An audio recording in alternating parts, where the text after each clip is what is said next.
¿Qué tal? ¿Cómo estás? Muy bienvenido a este nuevo programa, nuevo encuentro de El Redondel, periodismo sin lados oscuros, válido entre el 24 y el 30 de agosto de este olvidable o inolvidable, según como querramos llamarlo. Va a ser inolvidable, aunque nos convendría olvidar 2020, este año tan intenso que estamos viviendo en todo el planeta.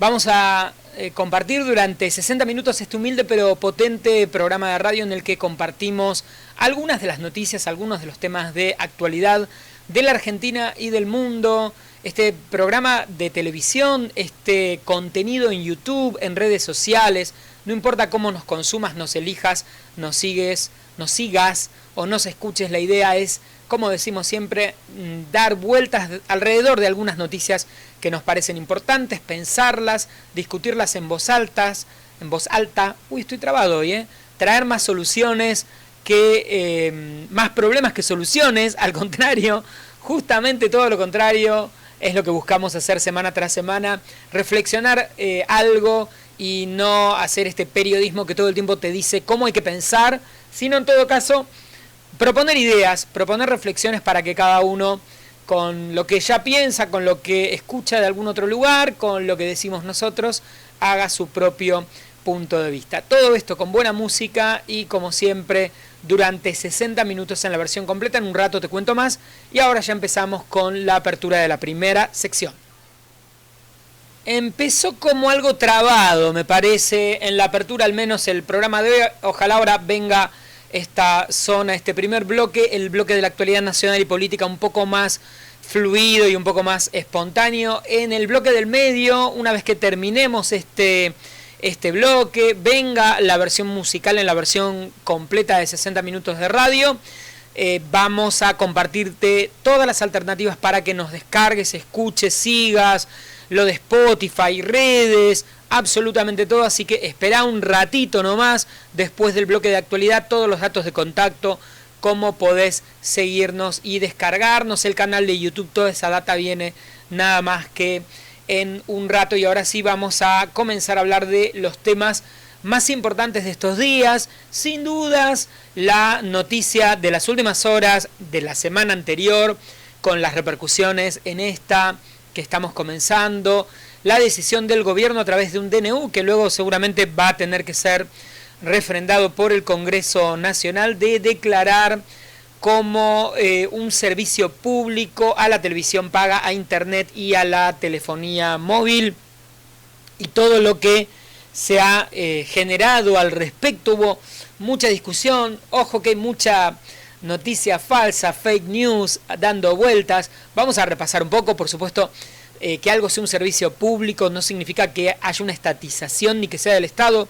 De hecho, en líneas generales, más allá de cuestiones técnicas, pero la televisión en la Argentina, la televisión de aire surge, y la radio argentina surge como un servicio público, y sin embargo, desde 1930 en adelante, tanto las radios como los canales de televisión, excepto algún periodo muy concreto, siempre ha sido provista por empresas privadas, pero es un servicio público regulado por el Estado. En algún punto también como la medicina prepaga o luego la telefonía fija, y ni que hablar de el agua, la electricidad u otros tantos servicios públicos. ¿Qué implica esto de servicio público en general en todas partes del mundo? Que no es un hecho, o no es un consumo suntuario. Por eso, sin dudas, cuando surgió la electricidad, hace 100 y pico de años, la electricidad era algo que, bueno, costaba caro y el que quiera que lo tenga. No es un servicio público, no es un derecho humano, ¿no? Hay una idea asociada a esto de, bueno, es algo que deberíamos normalizar. Todo el mundo tiene derecho a tener agua, o todo el mundo debería tenerlo. Es imaginable que a medida que van avanzando los tiempos y cambia la tecnología y todo muta, lo que era un lujo hace muchos años hoy no lo sea. Por ejemplo, la telefonía celular, que todo el mundo hoy en día tiene un celular y no es algo de lo que uno pueda prescindir, como tampoco se puede prescindir de internet, cuanto más la situación de pandemia nos ha demostrado que trabajamos, nos comunicamos, y prácticamente compramos, vendemos, todo ocurre a través de Internet. Por ende, que la telefonía paga, la televisión paga, no solo la televisión de aire, satelital, el acceso a la televisión a través de nuevas tecnologías, la telefonía móvil, las redes, Internet, sean consideradas por los estados, ocurre de hecho también en muchos países, como un servicio público, implica que el Estado tenga que pensar en a qué precios se ofrecen estos servicios, favorecer la competencia, favorecer que haya más empresas, pensar en que el Estado intervenga para que las redes se vuelvan más sólidas, que haya más alcance para aquellos sectores que quedan marginados porque no son tan competitivos. Bueno, algo que en líneas generales, si uno piensa, ocurre también con la educación privada, la medicina privada, ¿no? Las prepagas, que el Estado, digamos, no es que son una actividad que tienen un alto impacto en el público, no es un bien suntuario, mucha gente depende de que haya medicina prepago, que no haya, que alguien contrate un servicio, por ende se empieza a regular esto, ¿no? Por supuesto habrá que ver ahora cómo, qué impacto hay, pero se supone que uno imaginaría esto tiene que redundar en un control del Estado sobre tarifas, o tener en cuenta, poder evaluar, a ver qué tarifas hay, cuánto aumenta, cuánto no, y sin dudas ayudar incluso a todos estos sectores y a las empresas en la infraestructura, tratar de pensar que la telefonía móvil no es algo que pueda quedar solo a la oferta de las empresas privadas, porque hay que imaginar que hay muchos lugares que no tienen cobertura porque hay pocos habitantes, ahí tendrá que estar el Estado construyendo antenas o facilitando la infraestructura para que el sector privado pueda ofrecer y sin dudas abrir el juego a más empresas, hacer un buen capitalismo que implica mucha oferta, mucha diversidad, más empresas en cada uno de los sectores, no solo en estos, sino en todos, y sabemos que si hay más competencia, todo siempre mejor, así que ojalá, vamos a ver, no me parece tan novedoso, creo que ha habido mucho revuelo porque mucha gente no terminó de entender o no se aclaró del todo, es imaginable que a algunos sectores todo esto le va a representar cierta injerencia del Estado que hasta el momento no estaba, pero volvamos a plantear que son muchos los sectores de la economía que son servicios públicos, desde los trenes, los taxis, el transporte, miles de actividades, y que en general, bueno, también que sea un servicio público implica que pueda haber ayuda, al contrario de lo que se piensa desde el gobierno para infraestructura, ojalá que todo sea para bien, y por otra parte quede un poco más claro por qué algo sale lo que sale, que es un misterio importante muchas veces para los consumidores. Acá me pongo en el rol de los consumidores. ¿Por qué un producto sale lo que sale, un servicio sale lo que sale y puede aumentar un 30% de un mes para el otro o bajar? ¿No? Ese es uno de los grandes misterios, independientemente de claramente la inflación, ¿no? Pero en la economía en general muchas veces nos pasa esto, ¿no? Que yo siempre cuento como periodista, trabajando para un medio, la investigación de por qué habían aumentado los limones en las verdulerías. Más de 10 años atrás trabajaba para un portal de noticias y tuve que intentar averiguar a partir de algo que se discutía en la calle, por qué los limones habían duplicado el valor en una semana.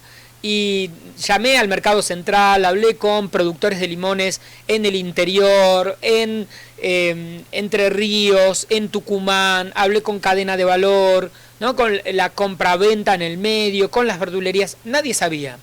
Sabíamos que habían aumentado los limones prácticamente al doble en una semana, pero nadie podía reconocer, cuando trataba de encontrar el origen del aumento, nadie sabía muy bien por qué. No es que había habido tormenta, lluvia, en algún lugar me decían, no, acá puede ser la lluvia, otros me decían, quizás en el mercado central, o los fletes, o acá no pasó nada, no tenemos ningún motivo. Y fue súper interesante, ¿no? El artículo terminó no pudiendo resolver el misterio. Sabíamos que habían aumentado, pero no teníamos ni idea por qué.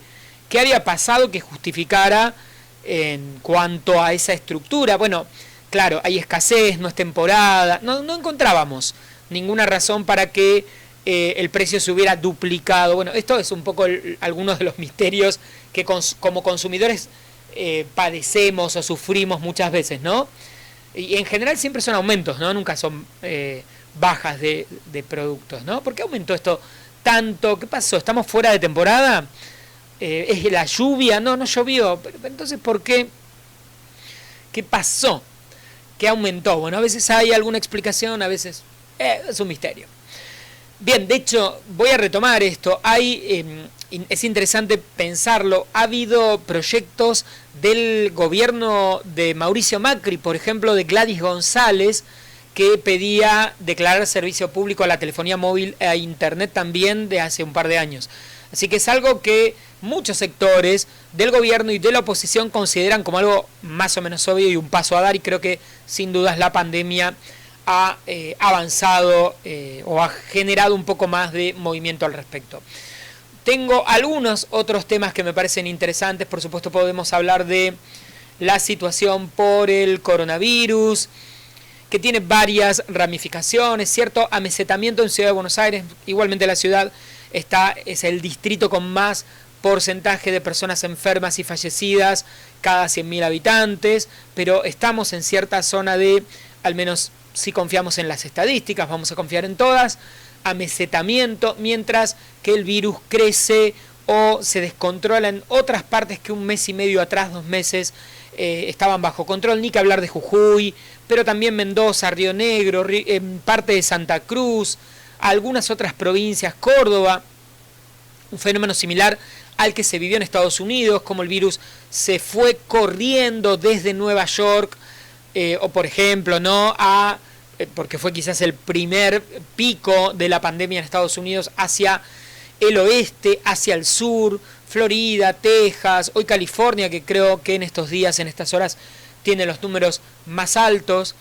Así que ahí hay un tema que nos tiene que seguir preocupando, interesando, el tema de coronavirus, mientras van abriendo por la situación económica cada vez más actividades en muchos lugares, otras van dando marcha atrás, otras regiones, otras ciudades que estuvieron más abiertas se vuelven a cerrar. Para entender lo dinámico que es esto y lo largo que va a ser, al menos todos coinciden en que el proceso es bastante extenso. Hablan de 1 año y medio, decía la Organización Mundial de la Salud, y como siempre recordamos aquí en el Rondel, la última pandemia, la de la gripe española, 50 millones de muertos, mucho menos en lo que va de esta pandemia, y 2 años hasta que la pandemia terminó. Así que ahí hay un tema sin dudas súper interesante. Estaba leyendo a un científico, perdón, no anoté el nombre, pero dentro búsquenme @Nelevi en Twitter, y ahí van a encontrar a la gente que sigo, y entre a quienes sigo un científico muy interesante estadounidense, que lo que plantea, ya lo leí en varios lados, por eso quería traerlo acá, es que el 1,5 metros, 2 metros con tapabocas es en el exterior, pero que en interiores, más de 15 minutos, si yo quiero evitar la circulación del virus, que se aerosoliza cuando uno habla, la distancia tiene que ser entre 8 y 10 metros. Por supuesto, este científico cita distintos estudios, investigaciones realizadas en Estados Unidos, es uno de los científicos más importantes en estos temas, en estos momentos, y entonces ahí él habla de la vuelta al aula, que aquí en la Argentina, en San Juan, en Israel y en Estados Unidos mismo, generó contagios increíbles, porque creen, y de hecho es un poco lo que algunos protocolos están diciendo, cuidado acá, que 2 metros dentro del aula es suficiente, cuidado que 8 a 10 metros en lugares cerrados, más de 15 minutos, demuestran los estudios, para tratar de evitar el contagio de una enfermedad que es altísimamente contagiosa. Así que será buena pregunta, y me parece que es súper interesante pensar en que quizás esto de volver a las aulas, volver a las oficinas, volver a los lugares cerrados, todo lo que podamos evitarlo, posponerlo, nos va a asegurar evitar rebrotes como los que están ocurriendo en este momento en Europa, sobre todo, que ya pasó el primer pico, y que, bueno, seguimos esperando la vacuna, y sin vacuna el cuadro similar es realmente grave, preocupante, muy importante. El número de fallecidos, contagiados entre médicos, enfermeros, instrumentistas, camilleros, es enorme. Ya hay casi más de 18.000 contagiados en la Argentina, gente del sistema de salud, lo que explica la preocupación también, no solo de la ocupación de camas, sino también de la saturación del sistema y de los médicos.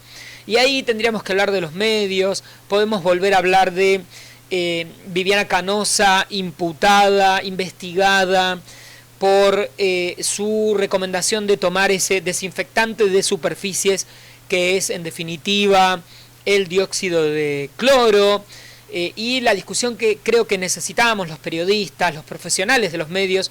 Hay que recordar que no todo el mundo que está en un medio de comunicación es realmente un periodista profesional y puede tener el título y no serlo porque no ejerce el periodismo de forma profesional. Recomendar cualquier cosa, decir información falsa, dar fake news o dar información que tiene fuentes de mala calidad, si en el caso del dióxido de cloro lo venimos diciendo, la Organización Mundial de la Salud, la Panamericana de la Salud, la ANMAT aquí en la Argentina, la Sociedad Argentina de Pediatría, de Toxicología, de Virología, la Food and Drug Administration, que sería como la ANMAT de Estados Unidos, aclaran, y no desde ahora con el COVID, no desde hace muchos años, que es un desinfectante, que no se puede ingerir y que por supuesto como todo desinfectante es tóxico, porque es un desinfectante de superficies como tantos otros, y qué peligro, ¿no? Esta gente que cree que los derechos son absolutos, que como hay derecho a la libertad de expresión, uno puede dar información falsa, mentir o poner en riesgo a la población porque mi derecho a la libertad de expresión es absoluto. Es un delirio, como si dijéramos que el derecho a la circulación es, nadie me puede limitar la circulación, por ende no puede haber máximas de velocidad. O sea, si uno lo piensa un poquito, se da cuenta que es un... No, bueno, a mí nadie me puede decir que yo tengo derecho a la libre circulación. Bueno, señor, están dando a 150 kilómetros en la avenida, ¿no? Hay un límite de velocidad. No, pero viola mi derecho a la libre circulación. No, pero el derecho no es absoluto. No es que como usted puede circular libremente, puede circular como quiera, cuando quiera, por donde quiera. No, el derecho está regulado. Los derechos están regulados. El de la libertad de expresión también lo está. Uno no puede decir, no puede hacer un debate por qué está bien matar a los familiares. O sea, eso es una apología del delito. O sea, uno puede, digamos, puede pensar lo que quiera, pero no puede decir lo que quiera porque lo que se dice en un medio de comunicación, que es un servicio público, retomando lo que planteábamos antes, tiene consecuencias sobre el público, desinformación, malas decisiones. De ahí la responsabilidad, la ética profesional, el estudio de la ley, saber qué dicen las leyes, no espantarse de que me hagan una demanda o un juicio. Si yo delante de una cámara dije hay que salir y matar a todo el mundo, o me parece que está muy bien violar personas, o me parece que está muy bien tomar desinfectante, puede traer consecuencias legales porque el derecho de decir lo que uno quiere no es absoluto y eso hay que entenderlo. Uno puede tomar dióxido de cloro y nafta porque la Constitución garantiza en el artículo 19 que las actividades privadas de índole privado que no afecten a terceros solo son juzgables por Dios. Por ende, si alguien se quiere suicidar o quiere tomar nafta todas las mañanas o quiere tomar lavandina pura del pico, no hay nada que la ley pueda hacer al respecto. Es una decisión individual. La Constitución, totalmente preservando la libertad individual, lo garantiza en ese artículo 19 de la Constitución. Pero eso no significa que uno pueda decirlo libremente en televisión, bueno, yo tomo lavandina, hay que tomar lavandina, porque afecta a terceros y eso es lo que marca absolutamente la diferencia entre el hecho privado y un hecho público de alcance público y que trae consecuencias sociales, y las normas, todo el sistema legal de cualquier país del mundo está para arreglar eso, la convivencia entre las personas. Y esto, si quieren, lo podemos conectar con otra noticia de estos días. En el barrio Villa Farrell, en la capital de Neuquén, aparecieron carteles en la calle que convocan a los argentinos a levantarse contra las medidas sanitarias, la cuarentena, el distanciamiento, y los mensajes vinculan al virus y a las políticas globales para contrarrestar la propagación con la excusa de imponer un régimen judío. El centro Simón Wiesenthal en estos días, por supuesto, hizo declaraciones, las principales organizaciones referentes de la comunidad judía. Venimos hablando hace mucho acá en el Redondel del discurso, los discursos de odio que no ocurren solo en la Argentina, no son nuevos, han ocurrido siempre, tienen que ver siempre con minorías en general, ¿no? Religiosas, étnicas, culturales, identitarias, lo que sea. Pero bueno, acá tenemos un ejemplo, ¿no? Tenemos un ejemplo de esta idea de a por ellos, a por los judíos que quieren imponer un régimen. Y ahí ya podría, bueno, desde Bill Gates a George Soros, bueno, los conspiranoicos de los que venimos hablando. Y nadie se puede escudar en el derecho a la libre expresión, como ese meme que dice, bro, es mi opinión, respetala, para mí hay que matarlos a todos, o yo creo que les recomiendo a todos que vayan y asesinen.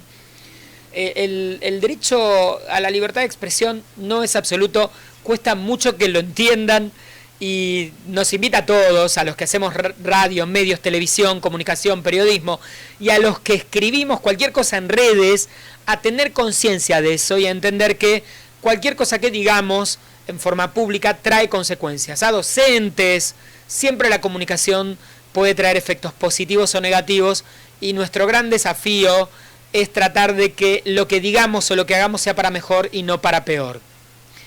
Y no pongamos en riesgo a otros. Y no estereotipemos o hagamos o facilitemos esta idea falsa de que el otro es el problema y no yo. Nunca soy yo, siempre es el otro, cualquiera que sea el otro. Vamos a escuchar algo de música, nos queda mucha actualidad y el bloque de deportes con Eduardo Fredi, mucho hasta terminar este nuevo encuentro del Redondel. No te vayas. Ya estamos en el bloque del medio del programa. Vamos a repasar toda la data para que estemos en contacto y comunicados. Por supuesto, tenemos un blog en donde, o desde donde siempre podés escucharnos, es elredondel.wordpress.com. Así que todo lo que te voy a contar acá está en el blog. Si no querés anotarlo, ni escucharlo, ni te interesa y te queda dando vueltas la idea, elredondel.wordpress.com. Toda la info la vas a encontrar ahí. El programa tiene varias alternativas. Por supuesto, nos podés escribir correo electrónico a elredondel@gmail.com. Es nuestro correo electrónico clásico, sin ningún problema, nos mandás lo que quieras por ahí. También te podés comunicar con el programa a través de un número de WhatsApp. Tenés que anotarlo, cargarlo ahí en contactos y luego nos mandás mensajito. El número es así como te lo digo, más 190 2702 2775. Más 190 2702 2775. Si estás viendo la versión en YouTube del programa, te aparece la placa, lo copias desde ahí. Estamos en YouTube, en youtube.com/elredondel. youtube.com/elredondel. En Instagram y en Twitter, @elredondel, es muy fácil. Tanto en Instagram como en Twitter. @elredondel nos encontrás, nos seguís, te contamos ahí si hay nuevo programa, tuiteamos y instagrameamos cosas lindas, bueno, lo de siempre. En Facebook somos @elredondelperiodismo o facebook.com/elredondelperiodismo. Por ende, en YouTube, en Spotify nos buscas como El Redondel, periodismo sin lados oscuros, vas a encontrar el logo del programa, te suscribís, nos seguís en YouTube, la campanita, el suscribirse, bueno, esas cosas, ¿sí? Más o menos siempre iguales en todos lados. Así que el blog, Twitter, Facebook, Instagram, correo electrónico, WhatsApp, canal de YouTube, todas las alternativas para que nos sigas, te suscribas, nos descargues, nos escuches, compartas el programa y todo lo habitual. Además, puede ser que estés escuchando este programa a través de alguna emisora en FM o en AM en distintos lugares, no importa dónde estés, en la República Argentina.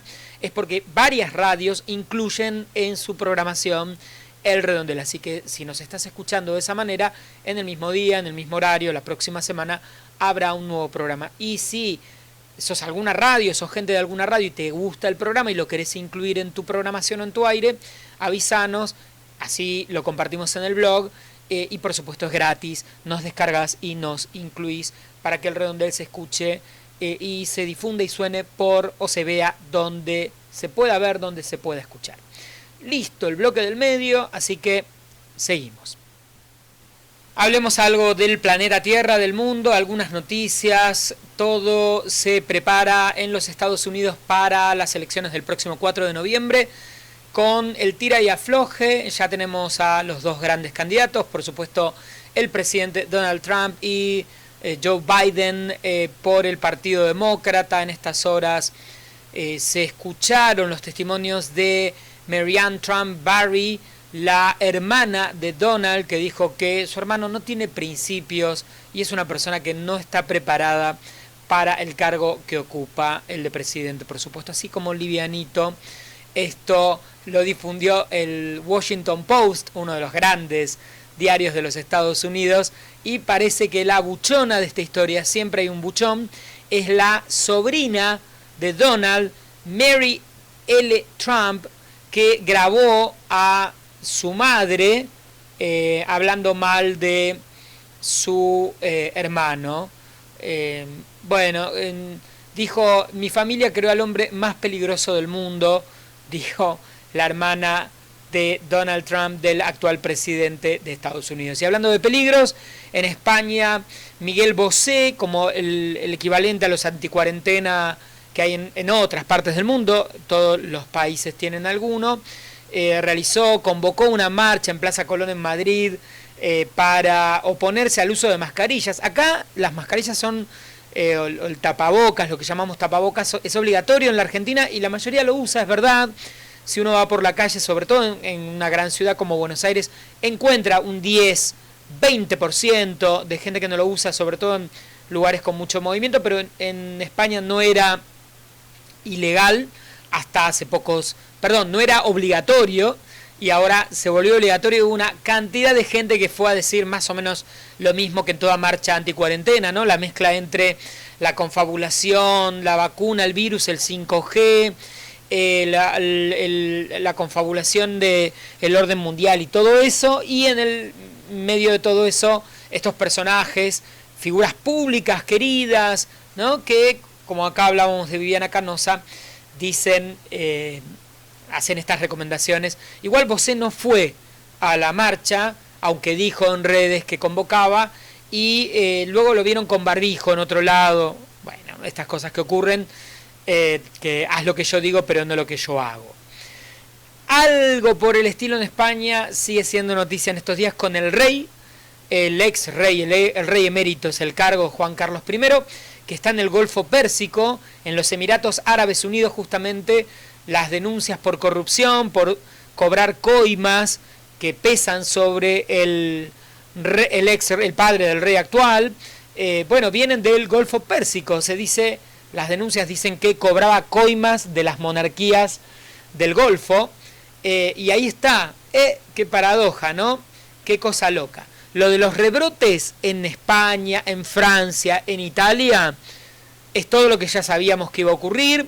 Crecen fundamentalmente por el movimiento de los jóvenes, por el verano, por las vacaciones, por la circulación interna, por el relajamiento, por las aperturas. Así que vayan prestando atención a qué ocurrirá en la Argentina para enero, para febrero, porque ya sabemos que el Ministerio de Turismo habló de, que haya con protocolos, con todo el cuidado, temporada de verano. Veremos si llega a haber tanto cuidado, tanta capacidad. Europa no la ha tenido, o ha tenido una capacidad relativamente limitada. Tiene que ver sin dudas con el tiempo largo de confinamiento y con que la estructura para tener esos protocolos tan firmes es compleja. Y lo que ya venimos hablando, que es que la gente joven, los chicos, especialmente chicos, chicas, 20añeros, 30añeros, tienen la percepción de que no se enferman, de que no les va a pasar nada, por ende no se cuidan tanto. Es un fenómeno bastante global, se contagian, muchos se enferman graves, se mueren, otros contagian a otros o a familiares, lo que es sin dudas un enorme problema. Ni que hablar de los estudios que hablan de consecuencias posteriores del coronavirus, cardíacas, pulmonares. Bueno, son todos temas de los que se sigue hablando. De las vacunas seguiremos hablando, la de Oxford, la de las distintas de China, la rusa. Hay que tener en cuenta que muchas de las grandes enfermedades, por ejemplo la poliomielitis, tuvo en su desarrollo, en su origen, varias vacunas simultáneas. Seguramente los que son más grandes se acuerdan de la vacuna Sabin o la vacuna Salk para la polio. Una era con unas gotitas que se le daban a los nenes con azúcar debajo de la lengua, otras por supuesto inyectables. Esto, digamos, traigo este recuerdo de la vacuna Sabin y la Salk, que seguramente a mucha gente le suena, porque es probable que empiecen a convivir estas vacunas, ¿no? Las que surjan en Estados Unidos, la alemana, la de Oxford, la china, alguna china de las que se están patentando, la rusa, y que luego a partir de los procesos de inmunidad diferentes se vuelva una, digamos, se perciba o se descubra que una es más efectiva, más cara, más adaptable y sobreviva o termine con el paso de los años una prevaleciendo sobre las otras. Pero como en muchas otras enfermedades, y de hecho en la gripe también hay distintas vacunas con distintas técnicas y conviven. Y no es que una es mejor, porque se entró en una especie de paranoia. Es verdad que se está apurando, pero todas estas vacunas van a pasar por la fase 3 antes de empezar a operar. Se están produciendo por la pandemia. Porque si se resuelve la pandemia, vuelve a crecer la economía, hay movimiento, hay actividad, muchos graves problemas económicos que están teniendo de comercio, de traslado, de turismo, se resolverían. Así que, sin dudas, el gobierno ruso, el gobierno de Estados Unidos, el gobierno chino, los grandes sectores empresarios, o sea, al contrario de lo que se escucha o alguna gente cree decir, si hay gente a la que está más que interesada en que la vacuna se descubra y la gente pueda tener vida normal, es a los grandes gobiernos del mundo, todos, absolutamente todos, y el sector empresario, porque cae el consumo de todo, absolutamente de todo, se frena toda la economía por la pandemia. Así que todos los grandes sectores empresarios están rogando que esto vuelva a la normalidad y todos sin dudas lo queremos. Ellos porque dejaron de ganar y van a volver a ganar, y nosotros porque perdimos buena parte de nuestra vida cotidiana. Hasta acá llegamos, nos queda un último bloque en el que haremos un poco el cierre del programa y terminamos con este nuevo encuentro del Redondel. Cortecito chiquito y seguimos. Ya estamos en los últimos instantes, minutos del programa de esta semana, última semana de agosto de 2020. En estos días vamos a tener novedades sobre el cadáver hallado en la desembocadura del río Colorado, en la provincia de Buenos Aires, en Villarino Viejo, y sabremos si se tratan de los restos de Facundo Astudillo Castro y este tema tan extraño, misterioso, preocupante, que es en definitiva el fallecimiento, la muerte, la desaparición. Por el momento de desaparición confirmaremos si también fallecimiento y eventualmente asesinato de Facundo Astudillo Castro, según lo que digan las pericias, mientras en estos días se cumplieron 27 años de la desaparición de Miguel Bru, el estudiante de periodismo de La Plata, que fue visto también por última vez casi igual que en el caso de Facundo, en una situación en la que estaban involucrados policías de la provincia de Buenos Aires. El tema de la violencia institucional es un gran tema porque en esta cuarentena hubo lamentablemente muchos casos en distintas provincias. Hemos hablado acá en el Redondel y otros casos de violencia institucional que no terminaron en asesinatos, muertes, pero sí hemos visto casos en los que se bailaba, ¿sí? Se obligaba a asaltar a jóvenes que habían violado la cuarentena, o tenemos otro caso que es terriblemente fuerte y conmovedor, que los medios nacionales cubrieron pero no tanto, que es la muerte de un joven en Córdoba por un hecho en el que la policía estuvo involucrada y hubo un tiroteo errado, otra vez comillas, ¿no? Lo de errado, no habla de errores, habla de falta de profesionalismo, porque en vez de, digamos, la policía creyó que era un auto con delincuentes y era un grupo de jóvenes que justamente de hecho habían sido asaltados algunos minutos antes y en la confusión dispararon y esto no es una confusión, estamos hablando de impericia profesional, por supuesto, y bueno, un joven de 17 años perdió la vida. Son temas que son transversales a la historia argentina y lamentablemente ha habido muchas denuncias, muchos casos en estos últimos meses en el marco, sin dudas, de la violencia, de la cuarentena. Y con respecto a la cuarentena, antes de irme, quería hablar de esta terrible historia, o no de la historia en sí, lo que ocurrió con la joven que falleció en Córdoba sin que su papá pudiera llegar a verla. Me parece que las autoridades nacionales, municipales, tienen que tomar muy en cuenta que hoy prácticamente la gente puede comprar, vender, salir a correr, prácticamente todas las actividades están liberadas excepto los restaurantes, los vuelos internos, cierto nivel del transporte, pero puede practicar deportes. Entonces hay que tener en cuenta, hay que organizar, ya deberían haberse tenido en cuenta y se deberían haber organizado protocolos para situaciones humanitarias, para casos de acceso, atención, cobertura a enfermos, si puede haber un protocolo para que un local esté abierto y mamparas. Tiene que existir la posibilidad de que una persona acceda a su familiar enfermo, quizás con el mismo material que usan los médicos, porque algo nos cierra si pareciera que todo lo que genera dinero, como es esto de abrir el comercio, abrir la industria, funciona porque entonces nos importa comprar o vender, nos importa la economía, pero no nos importa lo humano. Y cuidado con esto, cuidado. Claramente acá se equivocan los gobiernos nacional, municipales, provinciales, en no resolver, en no tomar decisiones, y es algo que tenemos que resolver. Vamos a seguir conviviendo bastante con la pandemia, con el virus, así que hay que pensar situaciones y ser creativos y flexibles para entender estos derechos básicos que son los derechos a la vida, a la muerte, al cuidado, a la compañía, y no perder nuestro punto de vista, nuestro lado más humano. Así que me parece que es central que en serio, y no por esta historia, debería haber ocurrido antes, pero que al menos esta trágica historia, y no es la única, son muchas en todo el país y en todo el mundo, nos tienen que obligar a darle una vuelta de tuerca a esto y entender que si podemos comprar y vender y podemos salir a hacer